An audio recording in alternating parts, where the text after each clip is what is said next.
Саламатсыздар ма, білім алушылар?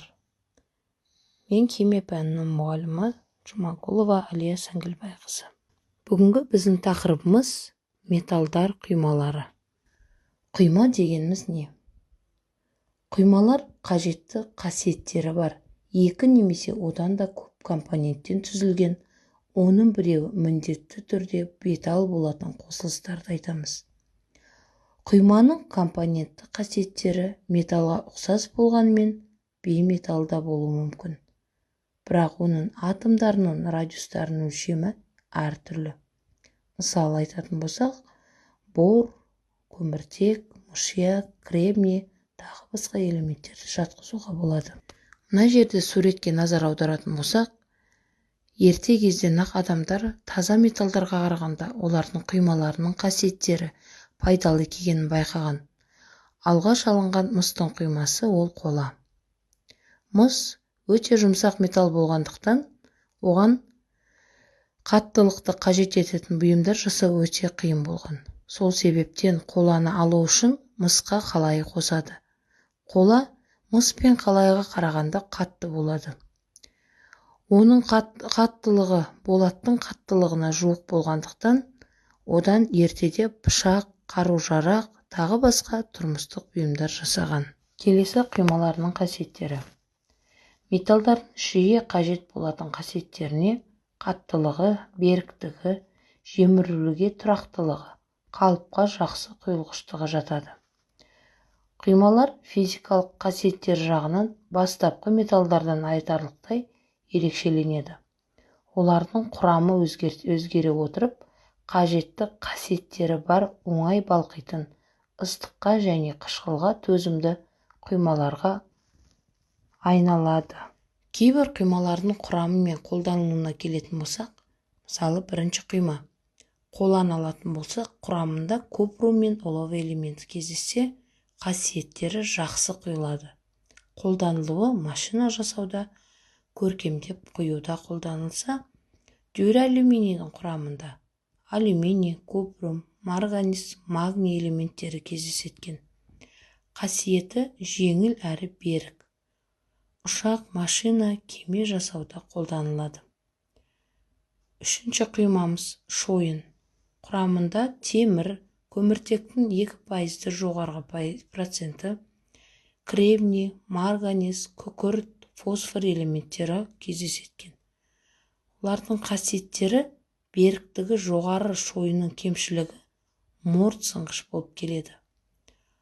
Қолданылуы беріктігі жоғары бөлшектер жасауда қолданылады. Төртінші құймамыз болат.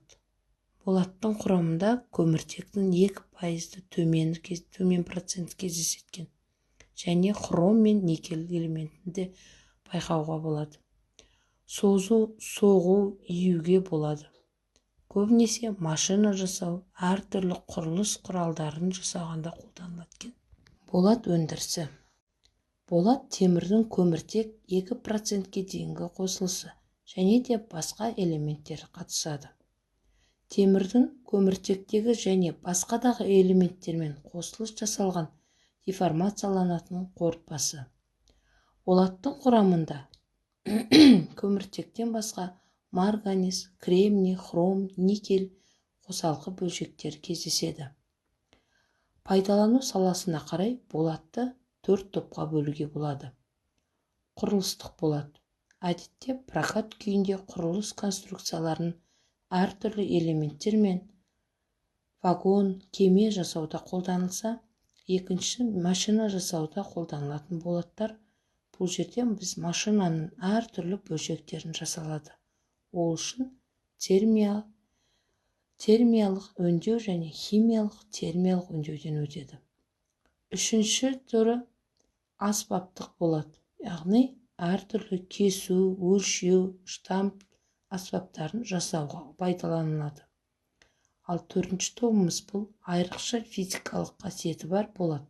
Көбінесе электр техникасы, химия, әскери техника жасауда қолданылады екен. Келесі құймамыз шойын өндірісі.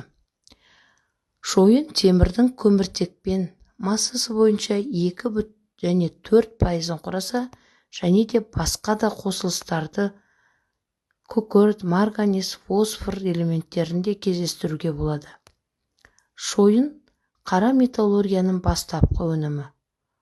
Оны темір оксидімен, күкірттің 2 валентті оксидімен немесе кокспен тотықсыздандырғанда түзіледі. Реакция теңдеуіне қарайтын болсақ, темір оксидін көмірдің 2 валентті оксидімен әрекеттескенде нәтижесінде темір және көмірдің 4 валентті оксидін алуға болады екен. Екінші реакциямыз көмір оксиді темір оксидіне көмірді әрекеттесетін болсақ, көміртекті. Нәтижесінде бізде темір және көміртектің диоксидін алуға болады екен. Шойынның қасиеті. Шойын өте мұрт сынғыш келетін қоспа. Соғуға және жаншуға келмейді. Шойынның 2 түрі бар. Ақ шойын және сұр шойын. Сұр шойынның құрамында графит түрінде көміртегі бар. Ол техникада құю үшін қолданылады. Шойынның құйылатын көркем бұйымдар, әшекей торкөздер жоғарғы бағаланады екен. Біздің елімізде металдардың көптеген түрі кездеседі.